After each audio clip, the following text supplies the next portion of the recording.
This episode of the Mike on Much podcast is in partnership with Jameson. Good things come in threes.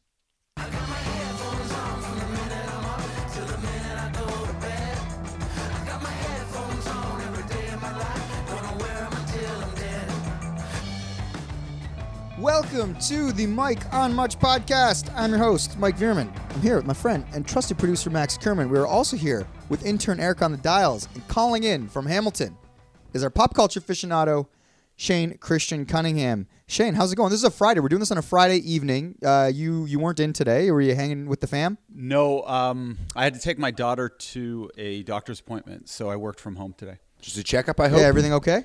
They just gave her a needle in the arm. But Did she complain about it? She cried a little bit. Fair enough. So it's Friday evening. Max, well, actually, Erica, you're coming from work, right? I sure am. Your other job? Yes. Aside from interning for Mike on Much podcast? What job do you like more? I like them equally. Good answer. That's a great answer. You're going to go far, kid. Because it's a Friday night, you were like, hey, maybe I'll bring by some Jamesons. Sure did. Erica, you are a delight. I just want to say that. Oh, you are very thanks. good at taking direction. If there's ever been any criticism, you're good at taking that and then fixing it. Those are qualities that are going to get you very far in this life. you. Speaking of Friday night, I think Max might have been having some Jameson before we started recording. No, I just woke up and I had a nap. So, truthfully, I got here about 10 minutes before everybody, and Manager Ash was in her office, and I kind of waved, and she texted me. She said, "Oh, you're early, boy, today." She goes, "Max is just napping," and I exploded laughing because I was like, "We literally just talked about this on the podcast." Yeah, I just had a nap in the break room. I think the quote is that you can nap anywhere, and you have the means to do it. I have the money to do it. Yeah. That's it. Shane, working from home. How much are you like constantly checking emails? Are you writing scripts? Or are you sort of like kind of got some TV on in the background? Because everybody works from home in a different way. My wife Danica actually worked from home today too. And sometimes I'd like to see exactly how much working goes on at home when you've got the TV there and you can stay in your jogging pants. Yeah, what did you do? I did more work today from home than I did yesterday from work. So There you go. Yeah, it works then, I guess, in the system. Well, it's easier to focus at home too, because there's more. I feel like our workspace is just horrible. Like I feel like we're telemarketers. We're all crammed in so close to each other, and for me, that's very distracting and not relaxing or conducive to really focusing. Well, but this at home, is actually it's perfect. A great segue to this is an official topic, but I kind of want to talk about it off the top. Was the Babs getting fired with the Leafs, and just talking about management decisions, because what you're talking about right now, Shane, is who's in charge of what the workspace looks like, what the rules ought to be. And it did make me think about our dear friend and friend of the pod, Kyle Dubas, having to put on his big boy pants and make some really tough calls. And I was just thinking, I was like, that is not an easy job. It's not a job that a lot of people would want to have.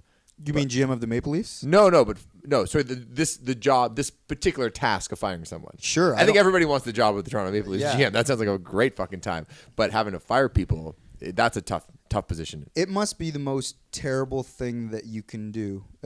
Not that you can do in general or in life, but I think as like a work task. I've never had to fire somebody. But I've certainly had to tell people that they didn't get a role or a job that they wanted. Like I've had to let people down, but I've never directly had to sort of fire anyone that I can remember. I don't think I've ever been in that kind of situation, but I don't know if I could do it. I don't know if I'm built for it. Yeah, it's a good. Shane, have you ever had to fire anybody? No, but if I ever did have to fire someone, I would hope it would be an NBA or NHL professional. That would be fairly easy. Yeah. Oh, sorry, you're going to be a millionaire somewhere else in probably 3 months. Like that's very stress-free. That's true. But I mean, anecdotally here, I spent some time at a Raptors playoff game with Babs, and I chatted with him, and Dubas was chatting with Babs' wife, and they have a great relationship. So they've clearly been, I think on a personal level, very friendly, like each other's families, and they've worked side by side for 4 or 5 years now. So that's just a tough thing. That's the thing. I do think it's uncomfortable. It's such a brass tacks thing, though, too. It's like, okay, you got exited of the first round of the playoffs, and we were expecting more, so we're going to say bye. And like, there's no gray area there. You know what I mean? Where somebody else, it could be more personality related. Here, it's just you got to produce results, and I think everyone understands that. Yeah, you're right, though, Shane, that in the grand scheme of things, this kind of firing isn't so bad. You feel bad for the person who's maybe in their early 50s who's getting let go because he has a big salary and the company's trying to save costs, and then this person's like, "What the fuck am I going to do now?" Like, you know what I mean? Like that kind of person. And I know many people who've been let go. Oh God, it's actually, I think I can tell the story because enough time has passed, and I think it's kind of funny. But I remember one of the most distinct memories from my high school days was. It was the March break. I was 16 years old probably. I was maybe grade 11. And I went over to my friend Eli's house, who lives across the street. Eli would have been in grade 9. And we were just going to like hang out during the day because it was the March break. And anyway, so Eli's dad, Bruce, who I've known since I was born, and we have a very sort of chummy relationship with. And he worked, I think, at IBM for many, many years. And it's like Wednesday, and at around 10:15 in the morning, Bruce comes back in through the door. And I go, Bruce, what are you doing home? Playing a little bit of hooky, I see. And I start just like razzing him. And then he goes, Max, I've just been laid off. Oh. And I was like, and obviously it was that kind of situation where they were just like getting rid of it. I was like, fuck. In fact, Max, it'd probably be best for you to go home. We can't afford you to feed those cookies. Please leave those and the pop you just opened. Honestly. And by the way, like their family has turned out just fine, and they're great people, and Bruce is awesome. But it just like, yeah, fuck. I was just feeling that was like one of the few times in my life where I really feel like I put my foot in my mouth. Yeah, man. Fucking nightmare. There's a famous, well, not famous, but somewhat famous, you like The Simpsons scene where Milhouse's dad gets let go from the cracker factory, and everyone knows that scene, but I guess there was an extra part of the scene that was written, so you can read the script, but they didn't shoot it. But anyways, famously, Milhouse's dad gets let go from the cracker factory, and he's like, I'm sorry, because he's been divorced from his wife, or he's split up, and the guy at the cracker factory is like, I'm sorry, crackers, we see them more as a family food, so it's not going to work out. And he's like, that's it, after all these years? So long? Good luck? And the guy's like, I don't recall saying good luck. So that's the funny thing. But then the scene that's in the script that they didn't shoot is then it cuts to Milhouse's dad leaving the cracker factory with like boxes and boxes of crackers or whatever. And he goes to put them in his trunk, but he kind of like fumbles them. And then a bunch of seagulls come in and eat them. And he goes, oh no, my severance. The preamble to that scene's so good too, because he's like, do people without families eat crackers? I don't know, and quite frankly, I don't want to know. That show is the best. That was in its heyday. That was like right in the pocket too. I like to think that I would be a good boss, and that I, have the leadership qualities to run a big team. In my mind, I tell myself I could do it. But the firing thing, it would be very hard. I don't like that. Like having to be the person to tell that 50-year-old that he's not working here anymore. That I don't know if I have it in me. Have you been fired? Yeah. Oh yeah. Yeah, I got fired from the East Side Maros in Dundas, Ontario. Yeah. Yeah. For what? Do they have your picture up now that you're a big star? Yeah, I sure showed them. No, I don't think so. It wasn't any one particular incident. It was a number of incidences. I feel like I've told this story on the pod. We might Getting have. fired? Have we talked about getting fired before? I've certainly been fired. Maybe we'll go around the table. So think about if you've been fired. All right, Max, tell us. So basically, I mean, I think it was a pattern of behavior. I think is that what the expression is called. Okay. Well, I was generally well liked, I think, by my colleagues and by the customers. But I'd come 10 to 15 minutes late every shift. There's an incident where I was caught hiding. I was hungry, and so I took one of the bread, the breadsticks that are given out basically for free at the restaurant. Mm-hmm. I hid it in the hutch at the front where the people who sit, what are those people that see the hostess hutch, and I hid it in there. And then the manager called me over. Was like, Max, and then opened the thing. It's like, is this yours? I'm like, I was like, the hostess ratted me out. And then this one. Well, it's their hutch. What? Their podium you're hiding your bread in. Yeah. And then another time, somebody complained. It was the beginning of the shift. It wasn't too busy in the restaurant. Somebody complained that the butter tasted weird, like a customer. And so one of the servers took out a piece of bread, dipped the butter in there, and wanted to taste it just to see if it was true. And then they passed down this piece of bread to everybody. And then by the time it got to me, I was the last person. I was about to test the butter myself. The head kitchen guy goes, "Hey, Max, did you ring in that bread?" Because I'd been previously got. You're supposed to ring in everything. I was like, no, I didn't ring it in, but there's this butter situation. Everybody is doing it. No, I didn't ring it in. He's like, well, ring it in. I'm like, okay, no, we'll see. And then 10 minutes later, haven't rang it in. He's like, ring it in, Max. I was like, yeah. And then an hour later, he's like, Max, did you ring in the bread? We're talking about a 50-cent charge. and that I shouldn't, in my mind, feel like I have to pay for. And then I was like, all right, you want me to ring it in? I'll ring it in. I'll ring in one for you, one for you. And I rang in like 13 of them. And I started handing out the bread to all of the staff. I'm like, bread for everybody. Is this what this has come to? Oh, my goodness. But anyway, that kind of came and gone. And then You're like the Aladdin of East Side Mario. Well, it was, Robin Hood. No, well, Aladdin? maybe. Aladdin was stealing the bread. You know? Oh, you I could see, I feed see. him in Well, I was taking from the rich, stealing from the poor, or something. No, stealing from the rich, giving to the poor. You were just stealing bread for yourself. Or I was just stealing bread. Yeah. And then, another time, sorry, I'm really getting here. They had this test from corporate about the menu, and they want to know your knowledge of the menu. It's like, and the questions were like hypotheticals. It was like, all right, say a table of 6 couples comes in, and what are you gonna like suggest to them on the menu? What would you pair this with that, or whatever the fuck? But I didn't think anyone actually read these things, so I was like, are you guys a bunch of swingers? Like that's what I wrote in my response. Joke answers. All joke answers. Apparently, everybody read the answers, and they weren't happy about that. And so then on like the Thursday when the schedule for the next week comes out, I noticed my name wasn't on it. I was like, oh, there must be a mistake. That's where my mind goes, by the way. I'm like, oh, this is probably just a misunderstanding. They probably just forgot. And then I went in the next day. I was like, hey, I noticed I'm not on the schedule for next week. I'm sure it's just a mix-up. What's going on, Ryan? And then he was basically like, Max, your time has come. and then I was like kind of sad about it. So I called Mike D. I was living on Arkell Street. I was like, Mike, meet me at Ram's Head. We're going for a drink. I've just been fired. So I walked down Main Street, Western Hamilton, and Ram's Head was the bar across the street on Main Street, across from the hospital there. And Mike met me, and we drank our sorrows away. Wow. Yeah, Crazy. Shaney, have you ever been fired from a job? Yeah, I think we talked about this before, but yeah, like it was the movie theater. The guy was very distraught to fire me because I was making the charity that I worked for within the movie theater like thousands of dollars a week. So he was like, oh, Shane, oh man, this is hard. I hate to do this, but we have to let you go. You violated this policy. I got too many free tickets for friends, and I pulled like a very minor scam. And then he's like, so yeah, you got to go home. I go, right now? And he's like, yeah. I'm like, I walked here. Now I have to walk all the way home. I'm like, couldn't you have just called me? He's like, well, that wouldn't have been professional. I'm like, this is a kid. I'm like, this is a kid's job. I was like, who cares? Just call me. I'm like, I go more upset, honestly, that you called me in just to fire me. And I remember being very upset that they would do that. But yeah. That's a funny moral stance to take. Yeah. I like that. We would have called you, but that wouldn't be very professional. Yeah. Now hand over your player's tag or whatever it's called in theater.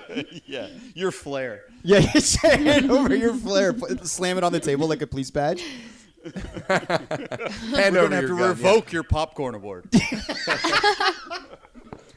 Erica. No, never been fired. Wow, a beacon of professionalism. Never been fired yet. I knock on wood.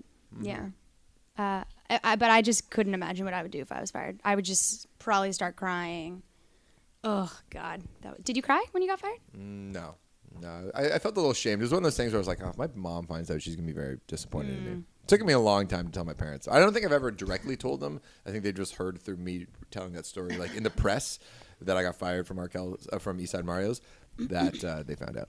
That's funny. Have you? I did. Well, I guess it was a firing. But I also worked at a movie theater in Ancaster, Silver City, they call it. Different time than Shane, though. But it was always going to kind of be like a winter sort of placement thing. And I think I was like 18 or 19. Like I was just out of high school, so it was kind of like a perfect timing gig. But we were working at the RBOs. They called them this short for retail business outlets. So they had like a Taco Bell, a New York Fries, a Wetzel's Pretzels, and a Pizza Hut all in the theater in Ancaster. So me and my really good friend Bill Valance, they put us on the Taco Bell, but I was pretty quick, so like I could like pick up the New York Fries or the Wetzel's Pretzels. They had me rotating all four, so I was a pretty valuable team member, or player as they called it, Silver City. But what happened is we absolutely from day one did not take the job seriously. Like I guess we always felt like we were passing through and just wanted to have a good time. So what we would do is we had this manager named Redmond or something, but he was actually a good guy. But he just saw that we didn't take the job very seriously. So we would be like there's like a middle section where like all the people sell popcorns, or there's like ticket rippers. But there'd be like there's these twin girls that me and my friend Bill liked. So we would always be in the middle like chatting them up like while the movie had started and traffic had slowed down. But you have to stay in your RBO. So Redmond would come out and he'd be like, Mike, Bill, go back to the Taco Bell. But instead of us being like, yes, sir, we would pretend like that we were like trying to shuffle over, shackled in chains, like as if we were like movie theater slaves. Like, you know, we just took the piss out of everything. One of the gags we used to run is like we had like the counter where people would order their Taco Bell. And because we had the exact same uniforms, like we had identical hats. So what I would do is I would lay on the floor behind the counter so you couldn't see me. And Bill would take the order from like, say, some old couple going to see a movie in December during the day. And then Bill would pretend that his computer didn't work. And he'd be like, oh, darn it. And he'd take his hat off and throw it on the ground. I was down there with my identical hat, and I would throw it up so it looked like the hat bounced off the ground. And he would catch the hat and be like, oh, my goodness. And then like the old couple would be like, did you see that? The hat bounced. We would do shit like that, and I'd be on the floor like laughing my ass off. And then Redmond would see me on the floor, and he's like, what the hell is wrong with you guys? I also once was pretending to be Lieutenant Commander Data from Star Trek on the till. But I didn't realize that they like mark every stroke. So anyway, I got called into the office and they're like, "Why is your till out $1,500?" and I had to say like an idiot. Oh, I was pretending to be Data. I was just kind of doing an Android impression and I was going really quick on the keyboard. And so anyway, when they fired us at the end of our 3 months, they did fire me and Bill together. And Roy, the guy that fired us, was very like, you know what, guys? Everybody here really likes you, but you clearly don't care about the job.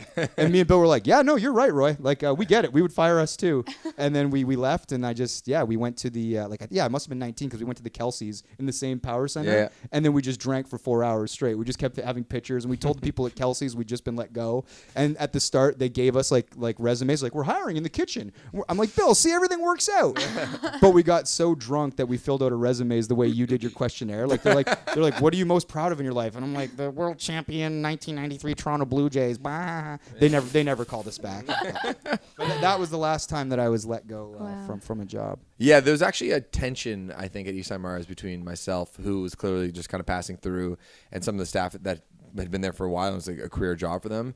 And in retrospect, I actually kind of feel bad that I didn't show a little bit more respect for the people who had that job. Because there's like it's like, so if you're a young person out there listening and you have a part-time job, you're not taking that seriously, but there's full-time workers there, give them some respect and take the job a little more seriously if you can do it. That's the thing, because it does span the whole spectrum. Like at Silver City, you had like career people, the managers who were like older, and that's their gig. That's the job. That's their career. It was kind of rude, It is that you're taking the piss out of it. But you're 18, 19, 16, what, you're in uni. What? Yeah. Like, you just, we're not all as mature as Erica, who is like, impressed at every stop. I was just too scared. I don't know. My parents always like instilled like work, like, take it seriously. Like, always take it seriously. Respect your bosses. Don't be late. Like, jobs are important. Mm-hmm. And so I was a little too scared. But if I worked at a Taco Bell, I'd be 5,000 pounds. I no joke, in that 3 months, I think I gained 12 pounds. You love Taco Bell. I do love Taco Bell to this day. And what I would do is I would take we would take the fries from New York Fries, and we would make fries supreme with the Taco Bell ingredients with the New York Fries. Yeah. Very good. That's smart. We also used to take the Wetzel's Pretzels dough, and we would do it in the deep fryer at the New York Fries to make donuts. Whoa. Wow. Yeah. Anyway. Nice. Anyway. So if you've been fired out there, maybe Mike Babcock's listening to this podcast, and just know you're not alone. Yeah. We've all been let go. We've all been let go. The millions of dollars left on your contract and sort of, a bunch of gold medals and a Stanley Cup can't, console you in this time of sadness. Just know that we've all been there. Mm-hmm. Even Max Kerman has been fired from a job. I've been there. But we bounced back. Max. Yeah. Shane here. What would you do if the 4 Arkells dudes confronted you and they just gave you like a speech and they're like, I'm sorry, you got to go? He's been stealing too much bread on tour. Yeah, it's a good question. I guess I'd have to go. I don't know. We're all equal members. So if anyone want to give me the boot, I just I guess I'm going to figure what I'm going to do next. But would you be like, good fucking luck? Like, what are you going to do? Replace me with like an American Idol member or something? Like, yeah, I mean, I'd say like the history of replacing the lead singer is it's a tough one, but it has been done. Like, right? Like, isn't David Lee Roth like Van Halen? Like, what's that one? Van Halen successfully had like a rebirth after David Lee Roth. Yeah, Queen can still tour, with Adam Lambert. Yeah. I don't know. Would you do a solo gig? Would you just become Max Kerman? Yeah, I guess so. I guess I'd have to hit the road doing solo shows. What do you think would be more popular, like the new branded Arkells or like Max Kerman and the Replacements? That's a good name. I don't know. It's tough to tell. What do you think, Shane? I think everyone would just follow the lead singer because you're the voice of it, right? And you have a huge part in a lot of the songs, right? I hope the band is listening. This is good. Shane, another question. What if I, if I got kicked out and need to go solo, Max Kerman, or do I choose another moniker altogether, like Maxi Boy, or No, go Max Kerman. Okay, cool. Yeah. Or project name. Well, like Dallas Green is like city and color because that's cool because it's like city, Dallas, color, green, right? Yeah, yeah. Max. So that is his name, yeah, I guess. It's his name, but it's like kind of a cool little take on it. I think Kerman means like chimney sweeper or something. Yeah, like that was when I said project name. That's what I mean. So it's like they know it's Dallas Green, but the project called City and Color. Okay. So then, Max, like ultimate chimney sweeper, because Max is like to the max. Ultimate chimney sweeper. It rolls off or the tongue really good. Extreme. The ultimate chimney sweeper. There you go. the sweep. Yeah, I always thought Kerman, that like the origins of that name was kind of funny because when you hear it's like other people talk about the last name, it's like, do you know that in the native language it means royalty, or it means the sun, or it means the fastest, or it means the greatest? And then like Kerman is like, it means chimney sweeper. It's like such a low class job. Humble. It's humble. It's a humble job. No offense to any chimney sweepers out there. Like, I don't even know if that's a job in 2019. There's someone right now sweeping a chimney with their earbuds in, listening to our AirPods. Yeah, podcast. denigrating the good name. I'm like, I'm AirPods. one of you though. Don't worry. Yeah, about they it. drop the fucking broom immediately and go, that mother. Yeah. Oh man. You guys want to move on to topics? Yeah, let's do it. Here on a Friday evening. Before we get to those topics, I want to remind everybody that we have a podcast called The Pedestal. And you know what, Max? There's a new episode coming out on Monday. That's right. Me, my boy Shane, who's calling in from Hamilton, and our good friend Jonathan Poplis, who's our co-host on The Pedestal. We invited Max Kerman onto our show to review and take a look back at The Big Lebowski by the Coen brothers to see if it stands the test of time, if it deserves to stay on the pedestal. This is a beloved cult film. There are festivals based around the Lebowski and those iconic characters. So it was very interesting to revisit this film decades later. That movie meant a lot to me when I was younger, as you'll hear when you listen to the pod that comes out on Monday. But what was your experience like coming on the pedestal, Max?